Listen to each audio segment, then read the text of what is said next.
కానీ మన కుటుంబాల్లో మన కేసీఆర్ అభిమానులు, బీఆర్ఎస్ అభిమానులు, మన కార్యకర్తల కుటుంబ సభ్యుల ఇళ్లలో ఓట్లు పోకుండా మీరు జాగ్రత్తగా అన్ని రాసుకుంటే రేపు ఎంపీటీసీ ఎన్నికొచ్చినా, జెడ్పీటీసీ ఎన్నికొచ్చినా, రేపు లక్ష్మారెడ్డి అన్ని ఎన్నికొచ్చినా కూడా మనకు ఇబ్బంది కాకుండా ఉంటుంది. తర్వాత బాధపడితే నష్టం జరుగుతుంది. ఇవాళ కార్యకర్తలుగా మనం కూడా గవర్నమెంట్లు ఉంటేనే మనం పనిచేస్తున్నామా? ఇవాళ ప్రతిపక్షంలో ఉన్నాం. ప్రతిపక్షంలో ఉన్నా పోరాడుతున్నామా లేదా? ప్రజల గొంతుకై పోరాడుతున్నాం. వడ్లు కొనకపోతే కొట్లాడినాం, మక్కలు కొనకపోతే కొట్లాడినాం. అసెంబ్లీలో కూడా ఎట్లా పోరాడుతున్నామో మీరు చూస్తున్నారు. కొట్లాడుతున్నామా లేదా? అసెంబ్లీలో రుణమాఫీ గురించి నిలదీసినాం, రైతు బంధు గురించి నిలదీసినాం, తులం బంగారం ఎప్పుడు ఇస్తావని అడిగినాం, అవ్వ తాతలకు 4000 పింఛన్ ఎప్పుడు ఇస్తావని అసెంబ్లీలో కొట్లాడినాం. కాంగ్రెస్ స్కాములను బయటపెట్టినాం, అవినీతిని బయటపెట్టినాం. ప్రజల గొంతుకగా బీఆర్ఎస్ పార్టీ పనిచేస్తా ఉంది. ఒక రాజకీయ పార్టీ అధికారమే ముఖ్యం కాదు, ప్రతిపక్షంలో ఉన్నా కూడా మనకు గౌరవం ఉంటుంది. ప్రజలు ఎటు చూస్తారు? గవర్నమెంట్ ఫెయిల్ అయితే, గవర్నమెంట్ పట్టించుకోకపోతే ప్రజలు చూసేది మన వైపు చూస్తారు, ప్రతిపక్షం వైపు చూస్తారు. మనం కదా ప్రజల కోసం అండగా నిలబడాల్సింది. అట్లా మనం పనిచేయాలి. ఇలా కేటీఆర్ గారు కానీ, మన శాసనసభ్యులు కానీ, కేసీఆర్ గారు మాకు ఇచ్చేటువంటి డైరెక్షన్లో నిమిషం ప్రజల గొంతుకగా పనిచేస్తున్నాం. ఎక్కడ ఇబ్బంది వస్తే అక్కడ ప్రజల పక్షాన ఇవాళ బీఆర్ఎస్ అటు అసెంబ్లీలో పోరాడుతుంది, బయట కూడా మనం పోరాడుతూ ఉన్నాం.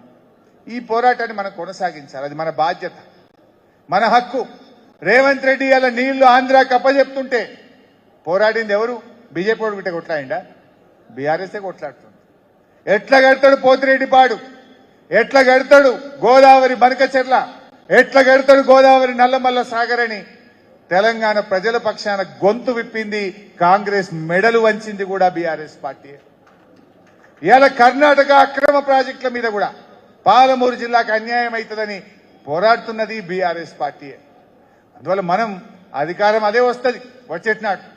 కానీ అధికారం ఉన్నా లేకున్నా ప్రజల పక్షాన ప్రజల కోసం పనిచేయాలి.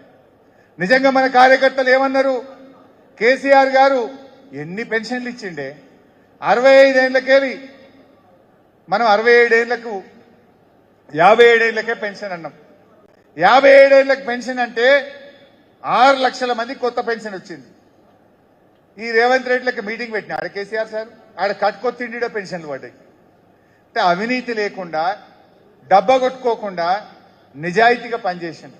అదే మన కార్యకర్తలు కూడా మాకు అన్నారు, అన్న గదేదో మా చేతుల మీదకి ఇప్పిస్తే ఇవాళ మన పార్టీకి బలం ఉంటుండే కదా, సారేమో నిజాయితీగా చేసిండు, కానీ ఇవాళ మేము ఇచ్చిన పేరు లేకుండా పోయింది. వాడు ఇంత రేషన్ కార్డు ఇస్తే దానికి ఇంత చెప్పుకోవట్టే. మనం ఇవ్వలేదా? ఎన్నో రేషన్ కార్డులు ఇచ్చినాం. 4 కిలోల బియ్యం ఉంటే 6 కిలోల బియ్యం చేసినాం. కానీ మనం చెప్పుకోలే. మనం ఏమైందంటే మనం చెప్పుకోలే. 57 ఏళ్లకు పెన్షన్ ఇచ్చినాం మనం.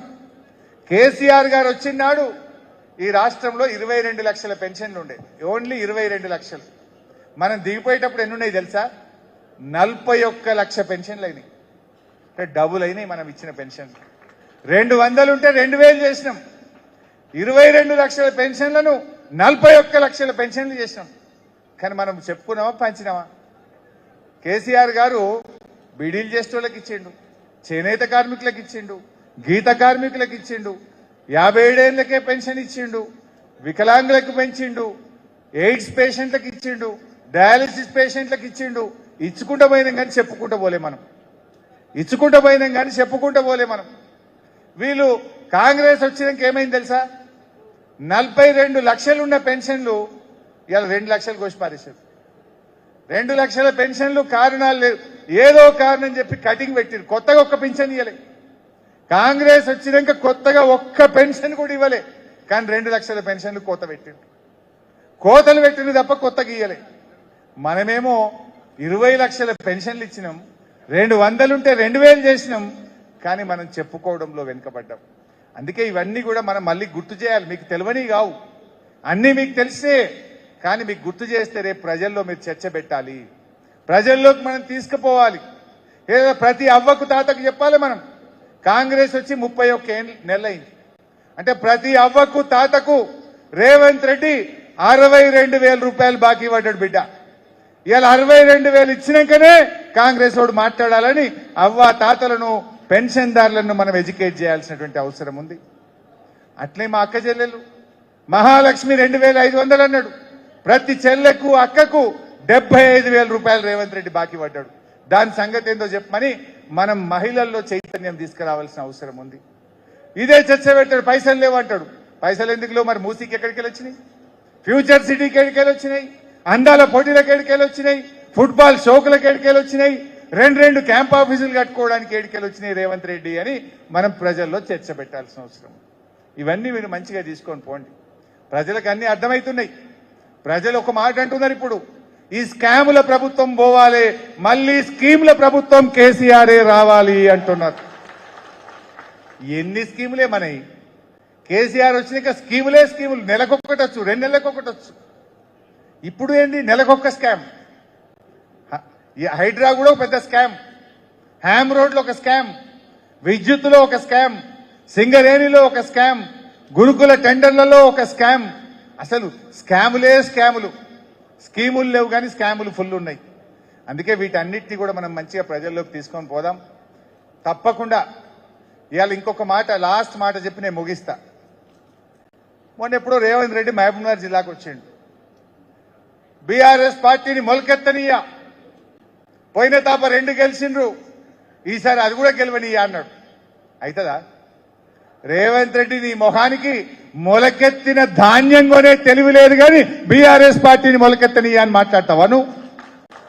మొలకెత్తిన వడ్లు కొనే తెలివి లేదు నీకు, కానీ ఇంకా బీఆర్ఎస్ ను మొలకెత్తనీయ అని ఈ మొనగాడు మాట్లాడుతుండు. రాసి పెట్టుకో.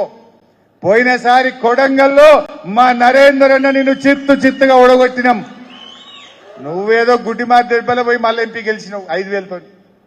మళ్ళా మా నరేందర్ అన్నతో సహా మా పాలమూరులో 14 గెలిచి తీర్థం, బీఆర్ఎస్ అధికారంలోకి వచ్చి తీరుతుంది.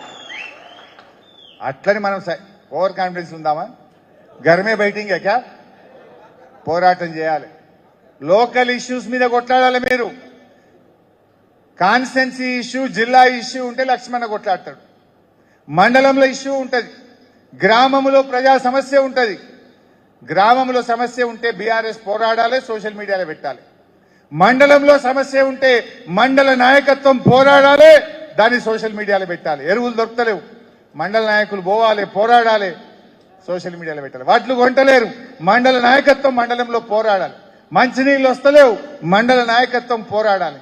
ప్రజల గొంతుకై బీఆర్ఎస్ కార్యకర్తలం కష్టపడి పనిచేద్దాం. మళ్ళీ మన నాయకుడు కేసీఆర్ ను ముఖ్యమంత్రి చేసుకొని ఈ రాష్ట్రాన్ని మళ్ళీ అభివృద్ధిలో ముందుకు తీసుకుపోయే బాధ్యత మరి తెలంగాణ తెచ్చిన ఉద్యమకారులుగా, కార్యకర్తలుగా మన మీదనే ఉంది. అందరం కలిసి ముందుకు పోదాం. జై తెలంగాణ, జై తెలంగాణ, జై తెలంగాణ. ఒక్క నిమిషం అయిందా వీరా?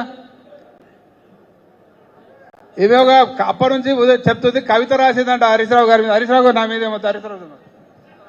ఈ కార్యక్రమానికి విచ్చేసిన తెలంగాణ కార్యకర్తలకి, తెలంగాణ ప్రజలకి, ఈ కార్యక్రమానికి విచ్చేసిన ముఖ్య అతిథి అయిన